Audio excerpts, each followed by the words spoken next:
غلام کو بھیج دے تب بھی آپ تشریف لائے۔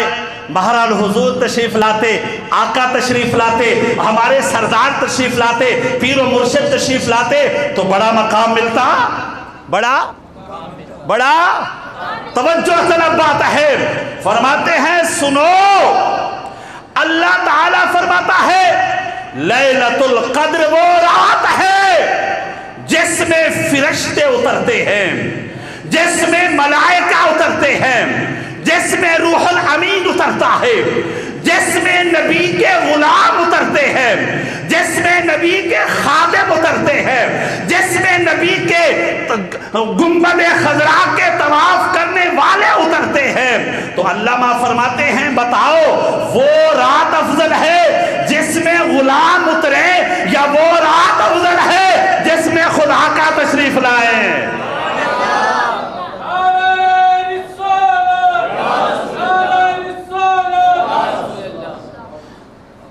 اب وہ فرماتے ہیں نزول ملائکہ برکت ہے، نزول ملائکہ رحمت ہے، نزول ملائکہ خیر ہے، مگر یہ سارے نبی کے غلام ہیں۔ ارے اگر غلام آئے اور وہ رات قدر و منزلت والی بن جائے تو پھر آقا آئے تو وہ رات عیدوں کی عید بن جاتی ہے۔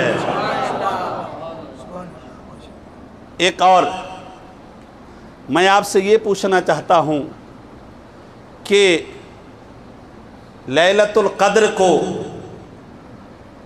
فضیلت کیوں ملی ہے؟ لیلۃ القدر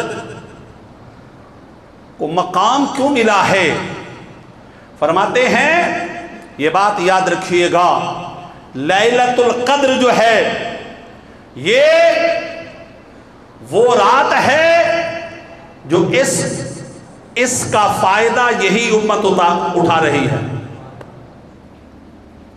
لیلۃ القدر کا فائدہ ایک امت اٹھاتی ہے۔ کیا کہا میں نے؟ لیلۃ القدر کا فائدہ 1400 سال تک، لیلۃ القدر کا فائدہ نزول قرآن ہوا اس امت پر تو کہتے ہیں لیلۃ القدر کا فائدہ اس امت کو ملا ہے، اس امت کو ملا ہے۔ تو ان کا نظریہ یہ ہے لیلۃ المیلاد افضل من لیلۃ القدر، کہتے ہیں لیلۃ المیلاد افضل ہے لیلۃ القدر سے۔ دلیل یہ دیتے ہیں، کہتے ہیں جب یہ رات ملی اس کا فائدہ ایک امت نے اٹھایا، جب یہ رات ملی اس کا فائدہ حضور کے غلاموں نے اٹھایا، جب یہ رات ملی اس کا فائدہ کلمہ گو مسلمانوں نے اٹھایا۔ فرمایا جب حضور آئے اس کا فائدہ سارے نبیوں نے بھی اٹھایا ہے، ساری امتوں نے بھی اٹھایا ہے، سارے مذہب والوں نے بھی اٹھایا ہے۔ فرماتے ہیں بتاؤ جس کا فائدہ ایک امت اٹھائے وہ افضل ہے یا جس کا فائدہ ساری دنیا اٹھائے وہ افضل ہے؟ لیلۃ القدر مبارک رات ہے، یہودیوں کو کوئی فائدہ نہیں ملتا، یہودیوں کو لیلۃ القدر بڑی رات ہے، عیسائیوں کو کوئی فائدہ نہیں ملتا۔ لیلۃ القدر جو ہے وہ بڑی عظمت والی رات ہے، مشرک کو کوئی فائدہ نہیں ملتا، نان مسلم کو کوئی فائدہ نہیں ملتا، مگر محبوب آپ کی ذات کیسی ہے؟ فرمایا قرآن کہتا ہے کہ وما كان الله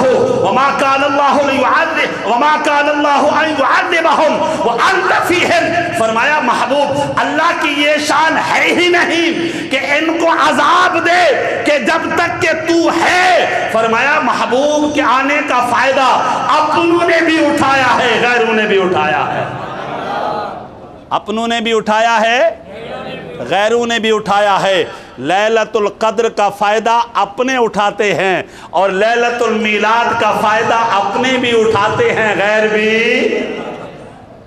اچھا ایک فائدہ ہوتا ہے متعدی، ایک فائدہ ہوتا ہے مقید، ایک وہ فائدہ ہے جو مجھے ملے، ایک فائدہ ہے جو سب کو ملے۔ افضل عمل تو وہ ہے نا جس کا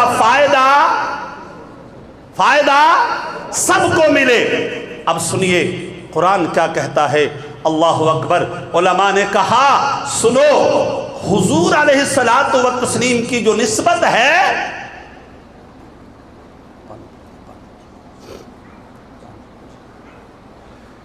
حضور علیہ الصلوۃ والتسلیم کی جو نسبت ہے، ذرا اس کی طرف توجہ کیجئے، اس کی طرف توجہ کیجئے۔ فرمایا سارے نبی آئے، سارے، اب توجہ میری طرف رکھیں، سارے نبی آئے، اللہ نے کسی نبی کے زمانے کی قسم نہیں کھائی۔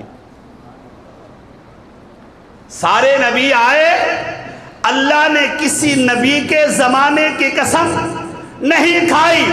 فرمایا جو زمانہ مصطفیٰ کی طرف منسوب ہو جائے وہ زمانہ افضل ہو جائے، جو جگہ مصطفیٰ کی طرف منسوب ہو جائے وہ جگہ افضل ہو جائے۔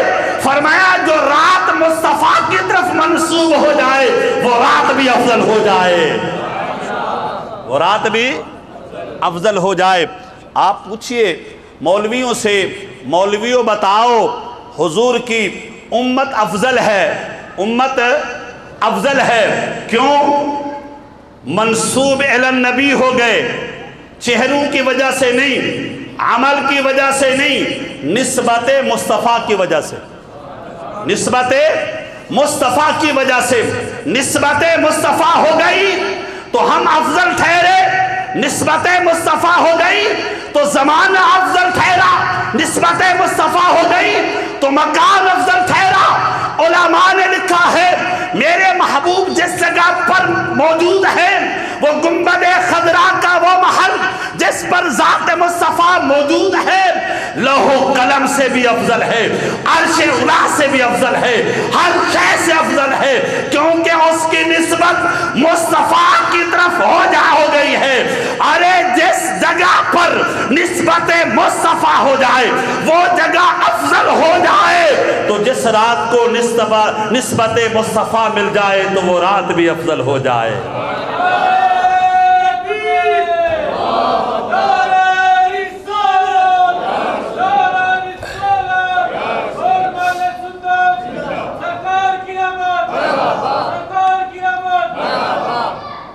دوستو حضور علیہ الصلوۃ والتسلیم کا میلاد پاک ہم سال کے بعد نہیں مناتے، سال بھر مناتے ہیں۔ ہم نے کہا جہاں پر بھی ذکر مصطفیٰ ہوگا،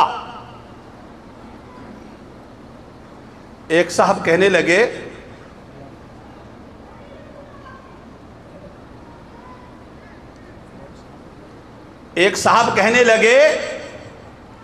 اچھا یہ بتائیں حضور علیہ الصلوۃ والتسلیم نے،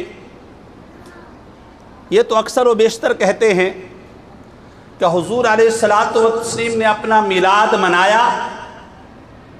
اچھا میلاد منانے کا مطلب یہ ہے کہ حضور علیہ الصلوۃ والتسلیم نے جلوس نکالا۔ میرے بھائی ویسے بھی بات یہ ہے، ہم بھی دیکھتے رہتے ہیں جب بچہ پیدا ہوتا ہے تو بچہ میلاد نہیں مناتا، اماں ابا مناتے ہیں۔ نہیں ہے سمجھ میں، بات سمجھ میں آئی نہیں ہے؟ اور بچہ جب پیدا ہوتا ہے وہ خوشی کا اہتمام بچہ نہیں کرتا، اماں ابا کرتے ہیں۔ اور میں نے کہا مصطفیٰ نے نہیں کرنا تھا، مصطفیٰ کے غلاموں نے کرنا تھا۔ یہ مصطفیٰ نے نہیں کرنا تھا، مصطفیٰ کے غلاموں کو کرنا تھا۔ بے عقلو جو کام غلاموں کا ہے وہ آقا کرے گا، جو کام غلاموں کا ہے۔ اچھا صاحب حضور علیہ الصلوۃ والتسلیم نے چلو اپنی زندگی میں ہم نے بھی یہ دیکھا ہے کہ بچے جو ہوتے ہیں جب تک اماں ابا زندہ ہوتے ہیں نا، بچوں کی برتھ ڈے اماں ابا ہی مناتے ہیں۔ یہ بچہ جب بڑا ہو جاتا ہے نا، بڑا بھی ہو جاتا بھی برتھ ڈے کون منا رہے ہوتے ہیں، اور جب بچے کو ہم اس شادی کرا دیتے ہیں تو اس کو اپنی برتھ ڈے بھول جاتی ہے، وہ بچوں کے برتھ ڈے میں لگ جاتا ہے،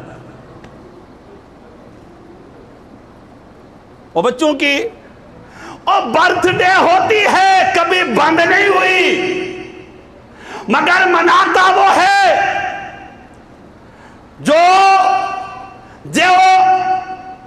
خود پیدا مولود نہیں مناتا، مولود لہو مناتے ہیں۔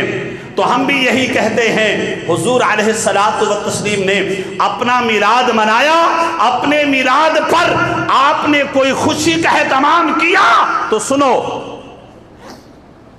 9ویں صدی کا امام ہے امام جلال الدین سیوطی رحمت اللہ علیہ، انہوں نے المقصد نام سے کتاب لکھی فی ثبوت مولد النبی صلی اللہ علیہ وسلم، یہ کتاب لکھی۔ ان سے پوچھا گیا کہ یہ بتائیں حضور نے بھی کبھی اپنا میلاد منایا؟ فرماتے ہیں ہاں، حضور علیہ الصلوۃ والتسلیم، حضور علیہ الصلوۃ والتسلیم کیا کیا آپ نے، جب آپ مکہ سے ہجرت کر کے مدینہ تشریف لائے نا، مدینہ تشریف لائے تو آپ ہر سال جو ہے ایک ایسا اہتمام کرتے تھے، ایسا اہتمام کرتے تھے جس میں آپ جو ہے کوئی بڑا جانور خریدتے اور اس کا گوشت تقسیم کرتے تھے، اس کا گوشت تقسیم کرتے تھے۔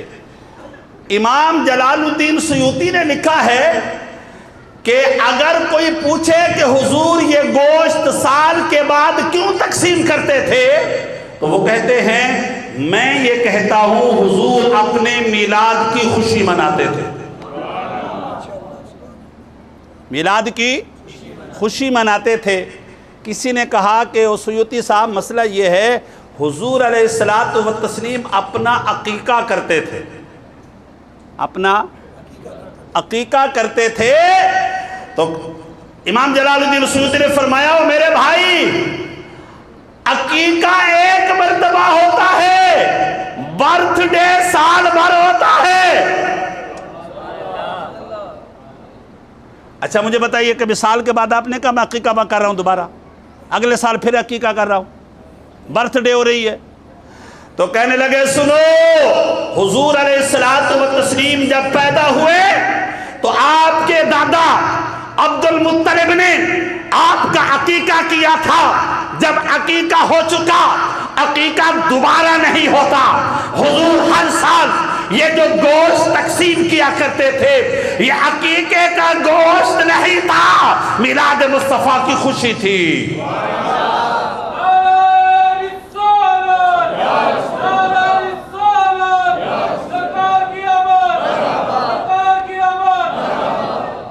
آپ فرماتے ہیں یہ عقیقہ نہیں ہوتا تھا بلکہ میلاد پاک کی کیا ہوتی تھی؟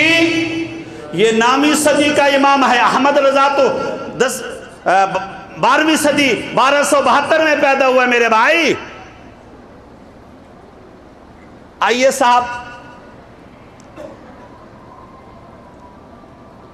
التنویر فی مولد البشیر کے نام سے ایک 6 صدی ہجری میں کتاب لکھی گئی، التنویر فی مولد البشیر۔ میں آپ کو بڑا مضبوط حوالہ دے رہا ہوں، آپ سنیے گا۔ میں نے بہت ڈھونڈا، یہ کتاب دنیا میں ملتی نہیں ہے، ملتی نہیں ہے۔ میں نے جتنے بھی میری معلومات تھی، جستجو تھی، میں نے سب جگہ پر پتہ کیا، عرب والوں سے بھی پتہ کیا، تو یہ کتاب ملتی نہیں ہے، ملتی نہیں ہے۔ جب ملتی نہیں ہے تو علامہ صاحب آپ کہاں سے حوالہ دے رہے ہیں؟ وہ کتاب ملتی نہیں، اب حوالہ دے رہے؟ تو سنو، ابن کثیر جو ان کا ابا کہلاتا ہے، ابن کثیر نے کہا 6 صدی میں، اس نے کہا یہ کتاب میں نے دیکھی بھی تھی اور پڑھی بھی تھی، اور اس نے کہا میلاد النبی کے اوپر جو اس نے لکھا پھر کسی نے لکھا ہی نہیں ہے۔ میلاد النبی پر جو اس نے لکھا پھر کسی نے؟ ابن کثیر نے البدایہ والنہایہ کے اندر لکھا ہے، یہ 6 صدی کا امام ہے، اس کے اندر لکھتے ہیں کہ حضور علیہ الصلاۃ والتسلیم کہ حضور علیہ الصلاۃ والتسلیم تشریف لے جا رہے تھے، سامنے گھر گھر میں سے آپ کی ثناخوانی مدح سرائی ہو رہی تھی، لوگ گھر میں بیٹھے نعت خوانی کر رہے تھے، حضور کی تعریف کر رہے تھے، گنگنا رہے تھے۔ وَأَحْسَنُ مِنْكَ لَمْ تَرَ قَطُّ عَيْنِي وَأَجْمَلُ مِنْكَ لَمْ تَلِدِ النِّسَاءُ خُلِقْتَ مُبَرَّأً مِنْ كُلِّ عَيْبٍ كَأَنَّكَ قَدْ خُلِقْتَ كَمَا تَشَاءُ۔ یہ لوگ پڑھ رہے تھے، آواز آ رہی تھی، حضور علیہ الصلوۃ والتسلیم تشریف لے جا رہے تھے، آپ نے اپنے قدم روکے اس گھر کی طرف چلے گئے جس گھر میں ثناخوانی ہو رہی تھی، جس گھر میں مدح سرائی ہو رہی تھی، جس گھر میں حضور کی تعریف ہو رہی تھی، حضور کی شان بیان ہو رہی تھی۔ حضور نے جا کر کے پوچھا، فرمایا صحابیوں کیا کر رہے ہو؟ میرے حبیب نے فرمایا، صحابہ نے کہا یا رسول اللہ ہم آپ کے آنے کے جو حالات تھے، جو واقعات تھے، آپ کی جو شانیں تھی وہ بیان کر رہے تھے، سن بھی رہے تھے، سنا بھی رہے تھے۔ ابن کثیر نے لکھا ہے، کتاب بڑی معتبر ہے، التنویر فی مولد النبی البشیر، وہ کہتے ہیں یہ اس میں لکھا ہوا تھا، حضور نے فرمایا صحابہ مبارک ہو جس گھر میں میرا ذکر کیا جاتا ہے اس گھر میں اللہ کے فرشتے اترتے ہیں۔ اور یہ بات چھوڑیں، آپ التنویر کو بھی چھوڑیں، مسلم شریف کو اٹھائیں، مسلم شریف کو اٹھائیں۔ میرے حبیب علیہ الصلوۃ والتسلیم ارشاد فرماتے ہیں، فرمایا جہاں پر لوگ اکٹھے ہوں، اللہ کا ذکر کریں، رسول اللہ کا ذکر کریں، آیت قرآنیہ پڑھیں، اللہ اس کے حبیب کی شانیں بیان کرے، تو میرے حبیب علیہ الصلوۃ والتسلیم فرماتے ہیں کہ نازلت علیہم الملائکہ، میرے حبیب فرماتے ہیں وہاں پر فرشتے اترتے ہیں، وہاں پر فرشتے اترتے ہیں۔ حفت علیہم الملائکہ، فرشتے اس جگہ کو گھیر لیتے ہیں۔ وغاشیت علیہم الرحمہ، رحمتیں بارش کی طرح چھم چھم برستی ہے۔ میرے حبیب نے فرمایا یہ وہ محل اور یہ وہ موقع ہے، اس جگہ پر جو بھی دعا کی جائے، جو بھی دعا کی جائے، اللہ کے فرشتے آمین کہتے ہیں اور تمہاری دعائیں قبول ہو جاتی ہیں۔ تو ذکر مصطفیٰ صلی اللہ علیہ وسلم، ذکر مصطفیٰ، اب سنیے، میں آخری بات کہہ کر کے آپ سے اجازت چاہتا ہوں۔ یار ذکر مصطفیٰ کسی شے کا بدل ہے؟ ذکر مصطفیٰ کس شے کا بدل ہے؟ ہم یہ کہیں کہ ذکر مصطفیٰ چھوڑ دیں، اس جگہ پر یہ عمل کر لیں۔ سنیے، وَرَفَعْنَا لَكَ ذِكْرَكَ، یہ قرآن پاک کی آیت مقدسہ ہے، وَرَفَعْنَا لَكَ ذِكْرَكَ، حبیب ہم نے آپ کا ذکر بلند کر دیا۔ اب سنیے، بڑی پتے کی بات ہے، اللہ تبارک و تعالی عز و جل کے حبیب نے جب یہ آیت مقدسہ سنی، جبریل کو کہا، فرمایا جبریل یہ بتا، اللہ جو کہہ رہا ہے ہم نے آپ کا ذکر بلند کر دیا، اس کا کیا مطلب ہے؟ بڑی توجہ طلب بات ہے۔ 4 صدی کا امام قاضی عیاض الشفا میں لکھتا ہے، جبریل امین نے کہا یا رسول اللہ اس کا مطلب یہ ہے من ذکرکا فقد ذکرنی، فرمایا سنو میں جو بات بتانے جا رہا ہوں، اگر میں کسی آدمی سے پوچھوں علامہ صاحب، مفتی صاحب، قاضی صاحب آپ یہ بتائیں عبادت کا کوئی بدل ہے؟